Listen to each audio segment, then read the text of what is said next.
I love you in perpetuity, guys. I love you in perpetuity. नहीं समझे क्या बोल रहा हूं? Guys, I love you forever. I love you forever.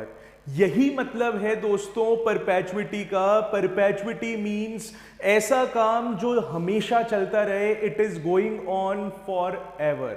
That is your perpetuity. हम लोग बेसिक डेली लाइफ की अगर बात करते हैं, there are many examples of perpetuity. Like suppose I am owing any house, तो उसका जो रेंट है वो मेरे को हमेशा मिलता रहेगा, फॉर एवर मिलता रहेगा जब तक वो घर है. अगर मैं कोई शेयर्स इन्वेस्ट करता हूं, जब तक वो मेरे पास शेयर्स हैं, मेरे को उनका डिविडेंड रिसीव होता रहेगा forever. These all are perpetuity. So hello and good morning, good afternoon to all of you. In this lecture we are going to cover applied maths class 12th topic sinking funds and perpetuity. हम दो topic cover करेंगे इसमें, perpetuity and sinking funds. तो बिल्कुल guys seat belt बांध के बैठ जाओ और perpetuity के बारे में पढ़ाई करो. perpetuity का मतलब है forever. हमारा जो रिश्ता है perpetual रहने वाला है दोस्तों, forever वाला रिश्ता है. So guys, let us start perpetuity. हम लोग बात करते हैं परपेचुइटी की. मैं आपको एक बहुत छोटा सा एग्जाम्पल देता हूं हमारे दादाजी का. ठीक है, हमारे दादाजी बहुत अच्छे होते हैं. सबसे ज्यादा प्यार करने वाले ही दादाजी होते हैं हमारे घर के अंदर. ठीक है, मम्मी भी करती है, पापा भी करते हैं, लेकिन दादा और पोते वाला प्यार तो अलग ही लेवल का होता है साहब. तो दादाजी ने मेरे लिए एक काम करा था साहब. क्या काम किया? वो ये करना चाहते थे, मेरे लिए एक इन्वेस्टमेंट करना चाहते थे. उन्होंने ये कहा कि यार मैं बाबू तुम्हारे लिए एक ऐसा इन्वेस्टमेंट करना चाहता हूं कि तुम्हें जिंदगी भर हर साल 75,000 रुपीज मिलते रहें. आप सोचो दादाजी ने क्या सोचा कि दादा ने मेरे को कहा कि मैं तुम्हारे लिए एक इन्वेस्टमेंट करना चाहता हूं कि तुम जब तक जिंदा हो, यानी कि मैं जब तक जिंदा हूं, मुझे हर साल 75,000 रुपीज क्या होते रहें, मिलते रहें. तो दादा ने मेरे से एक क्वेश्चन पूछा कि भाई मैं कितना पैसा इन्वेस्ट करूं आज. वो बताया था 6% पर एनम का रेट ऑफ इंटरेस्ट था. ठीक है, कितना रेट ऑफ इंटरेस्ट था सब? 6% रेट ऑफ इंटरेस्ट था. तो दादा ने मेरे से पूछा कि भैया मैं कितना पैसा इन्वेस्ट करूं, कितना पैसा इन्वेस्ट करूं कि बाबू को, बाबू बोले तो मैं, बाबू को 75,000 rupees every year, every year, मैं जब तक जिंदा हूं ना साहब, तब तक की बात कर रहा हूं, एवरी ईयर मुझे मिलता रहे. Guys that is something called perpetuity. इसको ही परपेचुइटी कहते हैं. अब हम लोग यहां पे ये डिस्कवर करना चाहते हैं कि दादाजी कितना पैसा इन्वेस्ट करें स्टार्टिंग में कि भैया मुझे, यानी कि संभव को हर साल 75,000 रुपीज मिलते रहें जब तक मैं जिंदा हूं. तो guys what is perpetuity? Anything which is going for ever. एक तरीके का एन्यूटी है ये. This is a type of annuity because periodic payment is fixed and the time interval is also fixed. यानी कि एन्यूटी क्या होती थी? जो हर साल, हर महीने टाइम पीरियड फिक्स और अमाउंट भी क्या होता था, उसका फिक्स होता था. It is a kind of annuity only. एक एन्यूटी का ही टाइप है साहब. ठीक है, सो हमारा टास्क यही है. हम ये फाइंड करना चाहते हैं कि दादाजी कितना इन्वेस्ट कर दें कि मेरे को 75,000 रुपए का मजा मिलता रहे. तो guys let us derive the formula for perpetuity. आइए समझने की कोशिश करते हैं. मैं ये कहता हूं, सपोज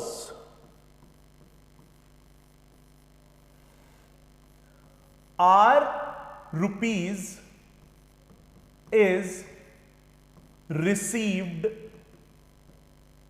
every year. हर साल हमें कितना रुपया रिसीव होगा गाइज? आर रुपीज, ठीक है, मतलब ये एक तरीके से एन्यूटी अमाउंट हो गया कि हर साल, जैसे मैंने 75,000 था ना, तो आर रुपीज मेरे को हर साल क्या हो रहा होगा, रिसीव हो रहा होगा, I will be getting R rupees. Now there must be some interest rate, मैं कह देता हूं इंटरेस्ट रेट जो है, interest rate is R% per annum. Interest rate is R% per annum and it is given compounding annually. चीजें क्या हो रही है सब, compounding annually हो रही है। तो अब आप सिनेरियो समझने की कोशिश करें। We are deriving when the payment is received at the end of the period. ठीक है, अभी हम देखिए दो तरीके की परपेचुइटी होती है। पहली परपेचुइटी ये है जिसके अंदर आपका जो पेमेंट है वो पेमेंट आपका कहां पे हो रहा है, एंड के अंदर हो रहा है। Payment is done at the end of the period. मैं यहां लिख देता हूं case number 1, payment at end of period. End of the period पे हम लोगों को क्या मिल रहा है, पेमेंट मिलता है। तो अब सपोज करते हैं मैं यहां पे कुछ ईयर्स बनाता हूं, this is 0 1 2 3 and guys this is going up to infinity. जब तक हम जिंदा हैं तब तक की बात होगी। अब क्वेश्चन के अकॉर्डिंग मेरे को जो पहला रिसीव होगा वो कितना होगा, आर रिसीव होगा, एंड वो मेरे को कब रिसीव हो रहा है ये बात समझनी इंपॉर्टेंट है।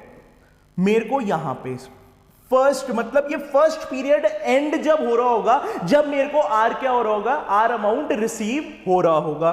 मैं अभी कहां खड़ा हुआ हूं साहब, आई एम स्टैंडिंग हेयर, मैं यहां पे खड़ा हुआ हूं साहब अभी, ठीक है, मैं यहां पे, ठीक है। अब जब एक पीरियड एंड होगा मेरे को आर रुपीज मिलेंगे, फिर अगला पीरियड वापस एंड होगा, मतलब दूसरा साल, उसमें आर रुपी मिलेंगे, तीसरे साल पे भी आर मिलेंगे, और ये काम चलता जाएगा चलता जाएगा चलता जाएगा फॉर इनफाइनाइट ईयर्स। मेरे को आर रुपए क्या होते जाएंगे, हर बार मिलते जाएंगे साहब।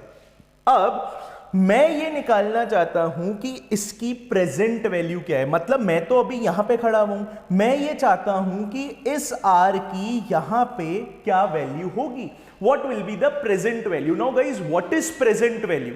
Present value is, it is today's value of tomorrow's money. मैं फिर बोलता हूं, it is today's value of tomorrow's money. कल के पैसे की आज क्या कीमत है, that is called present value, उसको अपन प्रेजेंट वैल्यू कहते हैं साहब।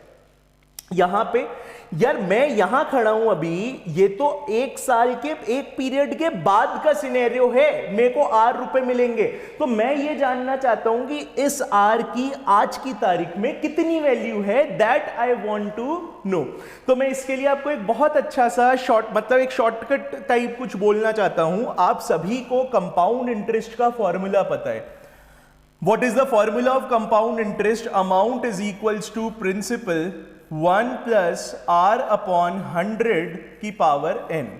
ठीक है, मैं इसको i भी लिख सकता हूं क्योंकि हमको पता है rate of interest divided by 100 जो होता है that is equal to i। तो amount is equals to principal 1 plus I की पावर n। n क्या होता है? टाइम पीरियड होता है हमारा। अब यहां पे मैं क्या निकालना चाहता हूं? I want present value. मेरे को प्रेजेंट वैल्यू पता करना है। ठीक है, मेरे को एक साल के बाद कितने रुपए मिल रहे हैं? 8 रुपए मिल रहे हैं। दैट मीन्स एक तरीके से कंपाउंड इंटरेस्ट के फॉर्मूले में ये अमाउंट हो गया साहब। क्या हो गया? ये amount. This is the amount that I will receive. ये 8 रुपए मेरे को यहां पे क्या मिलेगा? अमाउंट। ठीक है, तो ये आर तो यहां पे आ जाएगा। ठीक है, क्योंकि मेरे को एक साल के बाद यही मिल रहा है तो आर आ गया अमाउंट की जगह। मेरे को पी क्या हो गया? प्रिंसिपल। भाई प्रेजेंट वैल्यू बता कितनी होगी, तो पी क्या हो जाएगी आपकी? Present value. और ये आपका है ही 1 प्लस आई की पावर n। तो गाइज मैंने कंपाउंड इंटरेस्ट के फॉर्मूले से ही आपका काम बना दिया, कोई टेंशन लेने की बात नहीं है। प्रेजेंट वैल्यू हम कंपाउंड इंटरेस्ट से फोड़ के आ जाएंगे। बस क्या करना है, प्रिंसिपल जो था वो प्रेजेंट वैल्यू बन गया, अमाउंट जो था वो आप जो अमाउंट रिसीव हो रहा है ना आर आर आर, वो मैंने अमाउंट की जगह डाल दिया। तो क्या गाइज मैं कह सकता हूं present value will be equal to R upon 1 plus I की power n। This is the formula for present value. ये आपका फॉर्मूला बन गया साहब, किसका? प्रेजेंट वैल्यू का फॉर्मूला बन गया। अब आप यहां पे देखो, ये एक पीरियड की बात है, तो n की वैल्यू क्या हो जाएगी? 1। तो can I say that this will be r upon 1 plus I की पावर 1। ठीक है, ये पहले पीरियड पे जो आपको r रुपए मिले उसका प्रेजेंट वैल्यू हुआ r अपॉन 1 प्लस आई की पावर 1। ठीक है, अब जो मेरे को दूसरे पीरियड के एंड में r रुपए मिले, मैं चाहता हूं इसकी भी प्रेजेंट वैल्यू निकले। तो इसकी प्रेजेंट वैल्यू जब निकालने जाऊंगा, देखो मैं यहां खड़ा हूं तो जीरो पे, मतलब तो मैं प्रेजेंट वैल्यू हर मनी को मैं इस पे एनालाइज करूंगा कि यहां पे इसकी वैल्यू क्या होगी। तो obviously it will be r upon 1 plus I की पावर 2। मैं बार बार गाइस यही फॉर्मूला लगा रहा हूं, n को चेंज कर रहा हूं बस। पहले साल के एंड में था तो n को 1 डाला, सेकेंड ईयर के एंड में तो n को 2 डाल दूंगा, थर्ड ईयर का एंड है तो भाई साहब यहां पे इसकी प्रेजेंट वैल्यू क्या हो जाएगी? r अपॉन 1 प्लस आई की power 3। Now this will continue. ठीक है, मैं यहां खड़ा हुआ था, मैंने हर एक मनी जो मेरे को 10वें साल, 11वें साल, 50वें साल जो भी पैसा मिलने वाला है ना, मैं सबकी वैल्यू आज की तारीख में खड़ा होकर देख रहा हूं। मैं सिंपली कंपाउंड इंटरेस्ट के फॉर्मूले से सबकी वैल्यू देख रहा हूं कि आज की तारीख में इनकी वैल्यू क्या है। तो सब अगर मेरे को नेट प्रेजेंट वैल्यू निकालनी है तो मैं एक छोटा सा काम कर सकता हूं, मैं ये सारी प्रेजेंट वैल्यूज को क्या कर देता हूं? ऐड कर देता हूं। तो मेरी प्रेजेंट वैल्यूज क्या हो जाएंगी? r अपॉन 1 प्लस आई की power 1 plus r upon 1 plus I की power 2 plus r upon 1 plus I की power 3 and this will go on and on for infinite years। perpetuity है, infinite years तक काम चलता रहेगा। मैं यहां क्या करूंगा साहब? प्रेजेंट वैल्यू इक्वल टू, मेरे को दिख रहा है कि r अपॉन 1 प्लस आई तो कॉमन आ सकता है, अंदर क्या बचेगा? 1 plus 1 upon 1 plus I plus 1 upon 1 plus I का square and this is going up to infinity. मेरे दोस्तों ये इंफिनिटी तक कहानी चलती ही जा रही है। This is going up to infinity, ये इंफिनिटी तक कहानी जा रही है। ठीक है, मेरे को जैसे ये देखा, अंदर मैंने निगाहें डाली, मेरे को दिखा अरे ये तो इनफाइनाइट जीपी बन रही है। क्योंकि देखो कॉमन रेशियो सबका क्या चल रहा है? 1 upon 1 plus I. This is a infinite GP, और इनफाइनाइट जीपी के सम का फॉर्मूला मेरे को बचपन से ही याद था यार। ठीक है, सम ऑफ इनफाइनाइट जीपी जो होता है ना, वो होता है a upon 1 minus R. This is the sum of infinite GP. a क्या होता है आपका फर्स्ट टर्म, r क्या होता है कॉमन रेशियो, जो कि 1 अपॉन 1 प्लस आई है यहां पे। ठीक है, तो हमारी प्रेजेंट वैल्यू जो होगी guys, that will be simply मैं क्या करूंगा? r अपॉन 1 प्लस आई से कोई छेड़खानी नहीं, अंदर मैं घुसा तो भैया a तो कितना है? 1 अपॉन 1 माइनस मेरा कॉमन रेशियो कितना है? 1 अपॉन 1 प्लस आई, तो r की जगह क्या आ गया? 1 अपॉन 1 प्लस आई। आपको सभी को पता होना चाहिए यार कॉमन रेशियो कैसे निकलता है? Second term divided by first term. तो 1 upon 1 plus I divided by 1, तो it will be 1 upon 1 plus I. ये हमारा कॉमन रेशियो आया। मैं इसको गाइस थोड़ा सा सॉल्व करना चाहूंगा, I want to solve this. तो क्या होगा देखिए, present value will be equal to r upon 1 plus I. यहां पे एलसीएम लेके सॉल्व करूंगा तो 1 प्लस आई ऊपर जाएगा और नीचे क्या बचेगा? आई बचेगा। 1 प्लस आई कैंसिल हो जाएगा। हमारे को प्रेजेंट वैल्यू मिल गया कितना? r upon I. ठीक है, this is the present value of perpetuity in which the payment is done at the end of the period। आप देखो at the end of the period मेरा क्या हुआ है? पेमेंट हुआ है। स्टार्टिंग ऑफ द पीरियड होता तो यहां पे भी r रुपया मिलता, लेकिन at the end of the period में हुआ इसलिए r यहां पे मिला मेरे को। अगर मैं दादाजी पे आ जाऊं वापस से, तो दादाजी का क्वेश्चन था कितना पैसा इन्वेस्ट करूं कि बाबू 75,000 रुपी एवरी ईयर मुझे मेरे को मिलते रहे। मतलब ठीक है, मेरे को मिलते रहे 75,000 रुपए। तो दादाजी पूछ रहे थे, और eight the end of the period करेंगे साहब, स्टार्टिंग ऑफ द पीरियड में नहीं करेंगे, eight the end of the period. मतलब एक पीरियड के एंड में पैसा इन्वेस्ट करेंगे। तो हमें यह जानना था कि अगर हमें जिंदगी भर 75,000 का मजा चाहिए तो अभी अभी मैंने आपको प्रेजेंट वैल्यू दिखा दी सब, R अपॉन आई, कि तुमको जितना पैसा चाहिए, R क्या है, suppose R rupees is receive, यानी कि मेरे को जितना रुपया चाहिए ना हर साल, उसको मैं आई यानी कि रेट ऑफ इंटरेस्ट से क्या कर दूं, डिवाइड कर दूंगा। मुझे पता लग जाएगा कि मेरे को कितना मेरा प्रेजेंट वैल्यू है। ठीक है, तो अगर मैं इस केस की बात करता हूं तो यहां पे आई कितना हो जाएगा गाइज, 0.06, क्योंकि 6 डिवाइडेड बाय 100 आपका ये हो गया।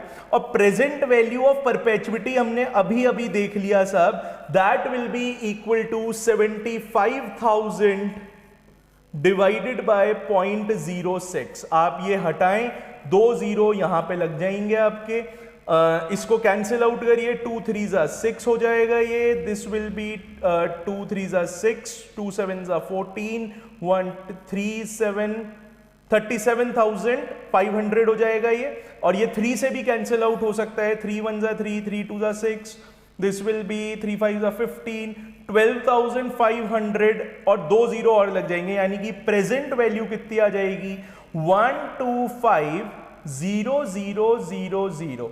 That will be guys 12,50,000 rupees. मतलब अगर दादाजी ने आज की तारीख में 12,50,000 रुपए इन्वेस्ट कर दिए at the end of the period, मतलब at the end of the period मतलब मेरे को हर पीरियड के एंड में, हर साल एंड में मेरे को कितने रुपए का मजा मिलता रहेगा, 75,000 रुपीज का मजा मिलता रहेगा। दैट इज परपेचुइटी, ये आपकी परपेचुइटी होती है। अब आप कहोगे सर ये कहां एग्जिस्ट करता है, ऐसा कौन सा बैंक है जो ऐसा करता है, मेरे दादाजी के पास तो 5 करोड़ रुपए पड़े, मैं ले लूंगा 12,50,000। तो मेरे दोस्त परपेचुअल बॉन्ड्स अलग होते हैं, ठीक है। जैसे कि 1751 में ब्रिटिश गवर्नमेंट ने कॉन्सोल नाम का बॉन्ड एक इशू किया था, जिसपे ये था सब कि आपको जिंदगी भर क्या मिलता रहेगा, उस पे इंटरेस्ट मिलता रहेगा।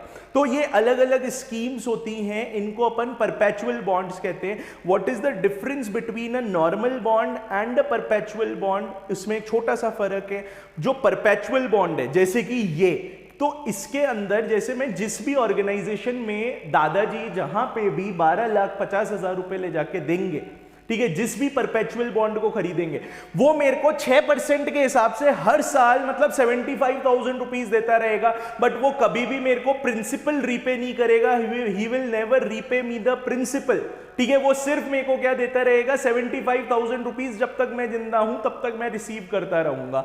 लेकिन नॉर्मल बॉन्ड्स जो होते हैं, जैसे आपने सॉवरिन गोल्ड बॉन्ड का नाम सुना होगा, गवर्नमेंट के जो बॉन्ड्स होते हैं उसमें क्या होता है, कुछ समय तक आपको इंटरेस्ट मिलता रहेगा और जब वो बॉन्ड मैच्योर हो जाता है तो उसका प्रिंसिपल भी क्या करती है, वो कंपनी रीपे करती है, क्योंकि वो फॉरएवर नहीं है। Perpetuity means for ever. तो यहां पे आपने सीखा कि प्रेजेंट वैल्यू हमने ये निकाल लिया कि यार अगर हर पीरियड के एंड में हमें 75,000 रुपीज रिसीव करने हैं तो आप उसका आज की तारीख में निकाल लो, प्रेजेंट वैल्यू क्या होगा, that will B 75,000 divided by 0.06 and that will be your answer. आपको 12,50,000 रुपए क्या करने पड़ेंगे, इन्वेस्ट करने पड़ेंगे, राइट।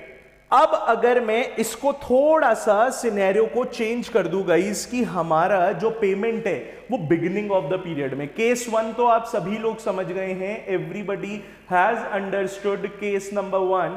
अगर मैं केस नंबर 2 की भी बात करना चाहूं यहां पे, ठीक है, केस 2 व्हेन पेमेंट इज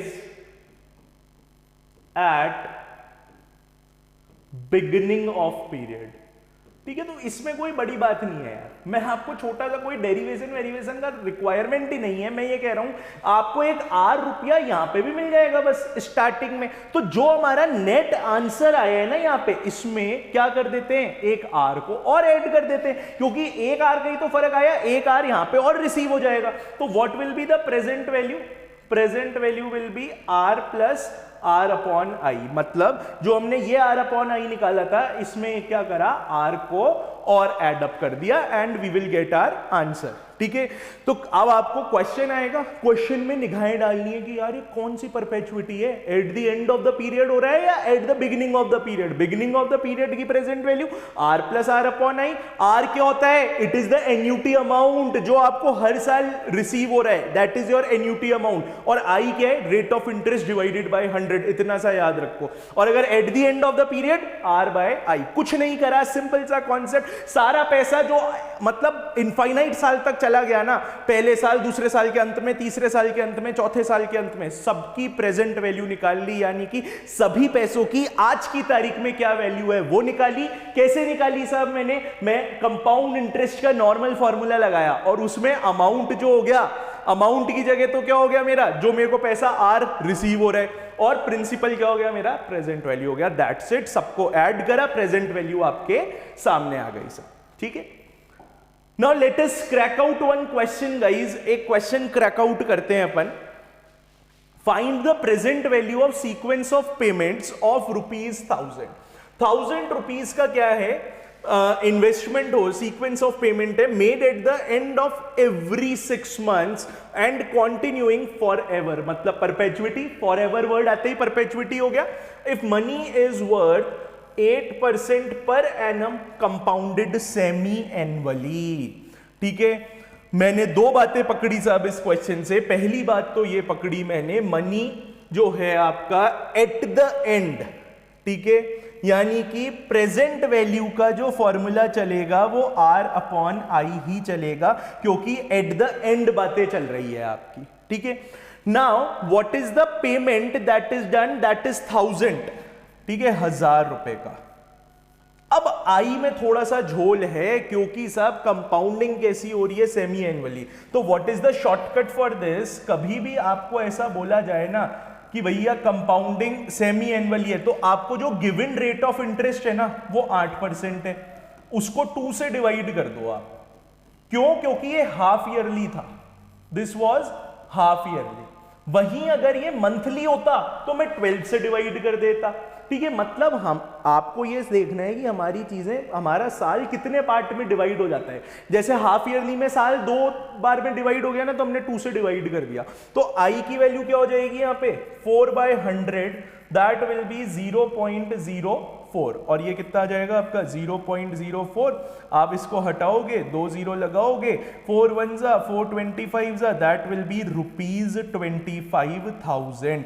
यानी कि इसका मतलब पता है क्या है, कि अगर मैंने आज की तारीख में 25,000 रुपए इन्वेस्ट करे, ठीक है, आज अभी खड़ा हुआ हूं, जब 25,000 इन्वेस्ट करूंगा और 8% per annum compounding semi annually पड़ेगी ना, तो साहब मेरे को जिंदगी भर क्या मिलता रहेगा, हर 6 महीने पे 1000 रुपया मिलता रहेगा। लेकिन ऐसी स्कीम ढूंढना भी इंपॉर्टेंट है, आपको ऐसा कोई परपेचुइटी ढूंढना पड़ेगा।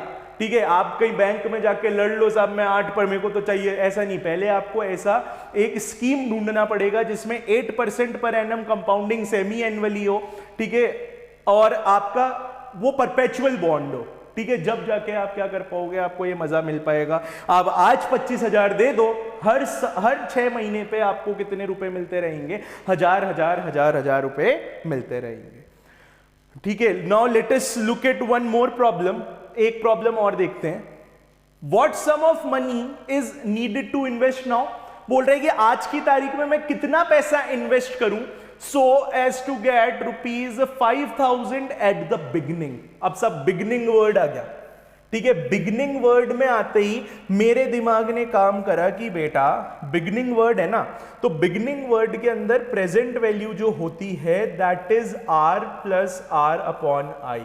आर क्या होता है, आपका जो अमाउंट, एन्यूटी अमाउंट है, आपको हर बार कितने रुपए चाहिए, 5,000 रुपए चाहिए, तो आर का वैल्यू कितना हो गया, ₹5,000। और बिगिनिंग, ठीक है, if the money is 6% per annum compounding monthly, वाह वाह वाह, ठीक है, मतलब 6% है, मंथली है, तो डिवाइड बाय 12 कर दिया, यानी कि ये हो गया 1/2%, यानी कि 0.5%। और आई जो होगा वो कितना हो जाएगा, 0.5 डिवाइडेड बाय 100। अब आपको प्रेजेंट वैल्यू चाहिए, तो आर कितना हो गया, 5,000। ठीक है, क्योंकि बिगिनिंग है इसलिए r plus R by I plus 5000 divided by 0.5 और ये 100 कूद के ऊपर आ जाएगा रेसिप्रोकल होके, ये हटाओ एक जीरो और 5 1 जा 5, ये 1000 टाइम्स हो जाएगा, तो this will be present value will be equal to 5000 plus, ठीक है, ये आपके कितने जीरोस लग जाएंगे साहब, 1 2 3 4 5 6, 1 2 3 4 5 6, ठीक है। तो आपको क्या करना पड़ेगा, 10 लाख प्लस 5000, यानी कि जो प्रेजेंट वैल्यू होगा guys, that present value will B 10,05,000। मतलब अगर मैं आज की तारीख में 10,50,000 रुपए इन्वेस्ट करता हूं, दैट मीन्स मेरे को हर महीने 5,000 रुपए मिलते रहेंगे जिंदगी भर, ठीक है। That is your perpetuity.